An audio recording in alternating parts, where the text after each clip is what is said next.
Okay, so today I'll be teaching a first to second grade science lesson about birds using this book, some magnet letters, a whiteboard, and markers. My methods are reciprocal teaching, instructional conversation, and inquiry learning. Alright, so first I'm going to have you go through this book and find your absolute favorite bird. Okay.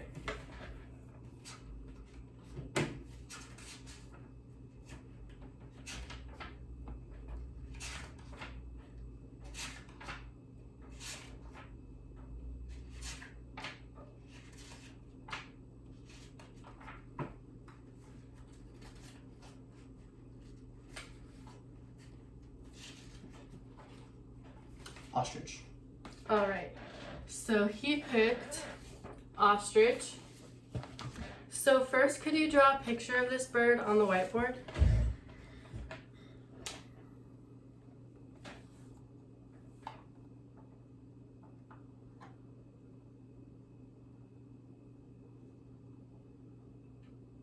It's a horsefoot.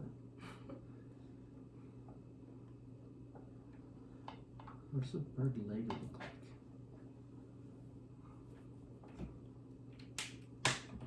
Doesn't have to be perfect.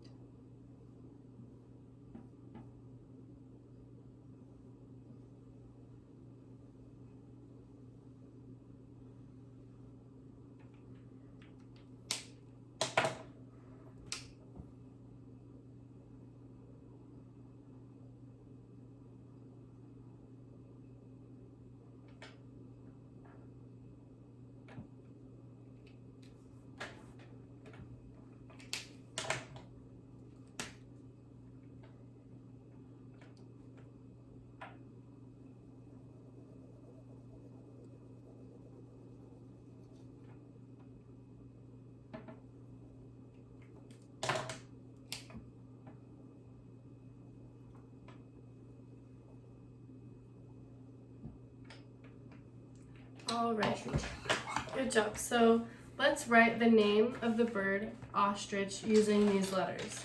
Okay. So the first sound, ah, O.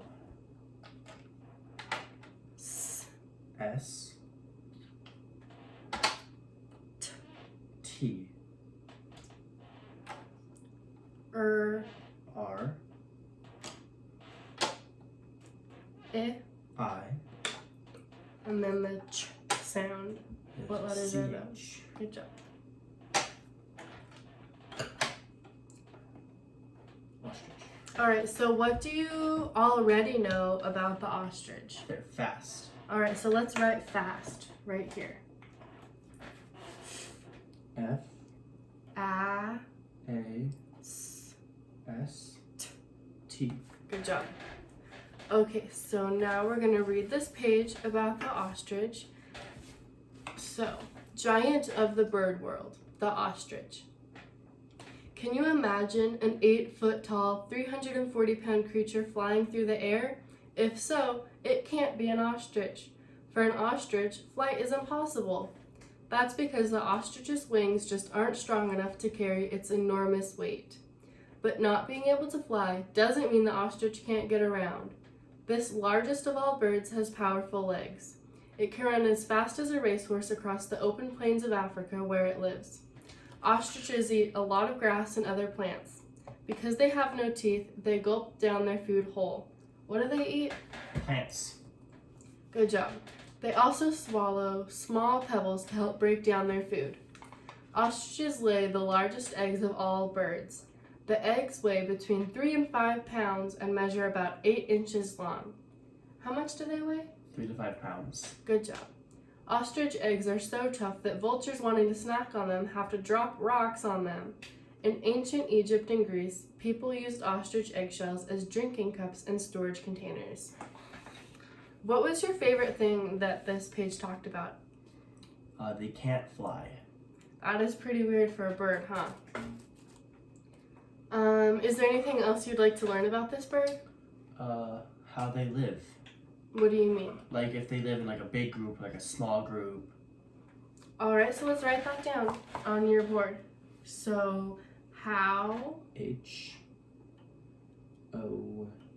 W. they Is T. T-H. The A sound is with E-Y. Y. Good job. And then live. Live. L-I-V-E. Good job. All right. So, would you like to look at some other birds in this book? And then if you have any questions or want me to help you sound out some pages, I can do that. Sure. All right. There you go. Okay, so I forgot to say my conclusion in the first video, so we'll just add it on to the end. The 3 teaching strategies that I used were reciprocal teaching, instructional conversation, and inquiry learning. With reciprocal teaching, I asked questions during and after reading, and I asked specific questions that were answered in the text, like how much the eggs weighed and what the bird ate. And then instructional conversation was asking open-ended questions. I asked what they liked about this bird, and then is there anything they'd like to research later.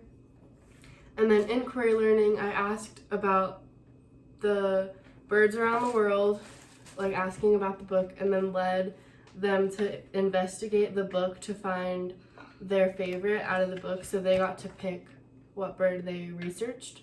They had to create a picture of the bird, and they discussed the bird using other strategies, like with the letters. And then I also had them reflect on what they learned. I asked what he liked, what his favorite fact was. So yeah, those are my 3 teaching strategies used.